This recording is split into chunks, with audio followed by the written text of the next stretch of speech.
Nah, pada suatu malam, pada saat dia sedang sendirian lagi di kosan, Arin ini berniat mau ke kamar mandi, mau cuci muka. Dan ketika dia membuka pintu kamar mandi itu, betapa terkejutnya Arin ketika dia mendapati si sosok kuntilanak itu berada tepat di depan mukanya. Buka pintu, kata dia. Langsung pingsan aku di situ, langsung pingsan, pala di lantai. Arin waktu itu tidak kunjung sadar hingga waktu menunjukkan pukul 2 malam.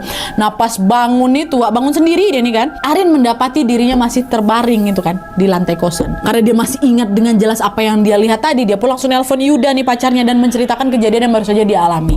Gak lama kemudian Yuda datang sama 3 orang kawannya. Karena khawatir mereka berempat termasuk si Yuda ini memutuskan untuk berjaga-jaga di depan kamarnya Arin sepanjang malam itu. Arin tidur di dalam. Gak sampai di situ aja, keesokan harinya badan Arin pun mendadak demam tinggi. Aku nggak bisa ngapa-ngapain dia selain tiduran di atas kasurku aja. Dan di momen ini secara perlahan Arin mulai kehilangan kesadaran. Tahu-tahu si Arin ini baru bangun lagi waktu udah jam menunjukkan sore mau ke maghrib gitulah. Nah, pada saat membuka mata, Arin dibuat kaget karena dia sudah dikelilingi sama Yuda dan juga beberapa teman dekatnya si Arin. Melihat Arin yang sudah membuka mata, Yuda langsung bertanya, "Rin, sayang kamu nggak apa-apa kan? Ini Arin beneran kan?" Kata dia. Kaget lah si Arin dapat pertanyaan kayak gitu kan. "Iya nih aku Arin, kenapa emangnya?" Di situlah Yuda baru cerita kalau ternyata pada saat dia sedang menyuapi Arin makan tadi pagi, ekspresi Arin ini tiba-tiba berubah, Tatapan matanya Arin yang awalnya tampak sayu, kan sakit kan, mendadak berubah berapi-api macam dipenuhi dendam gitu loh. Dan seketika Arin langsung menunjuk ke arahnya si Yuda sambil berkata,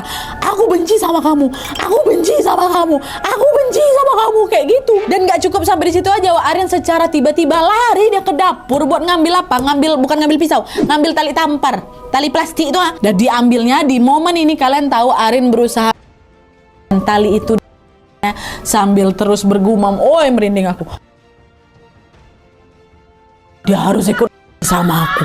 Dia harus ikut sama aku, ya Allah." Nah, Yuda yang melihat itu langsung menyadari kalau Arin ini lagi dirasuki sama si kunti buruk rupa tuh pasti. Yuda pun langsung berlari menyusul si Arin dan sambil memegang tangannya Yuda berteriak, "Astagfirullah Rin, astagfirullah, sadar Rin, sadar kamu Rin." Yuda terus berusaha menyadarkan Arin meskipun dia sendiri diliputi ketakutan. Dan tidak lama kemudian untungnya tubuh Arin pun terkulai itu di lantai. Karena nggak mau ambil resiko, akhirnya Yuda pun menelpon teman-temannya Arin dan meminta mereka untuk datang. Yuda sendiri khawatir kalau sewaktu-waktu si Arin ini bisa dirasuki lagi. Dan dia sendiri nggak sanggup buat menyadarkan si Arin kan. Nah, untungnya sejak teman-teman Arin ini datang, Arin sudah tidak lagi melakukan percobaan.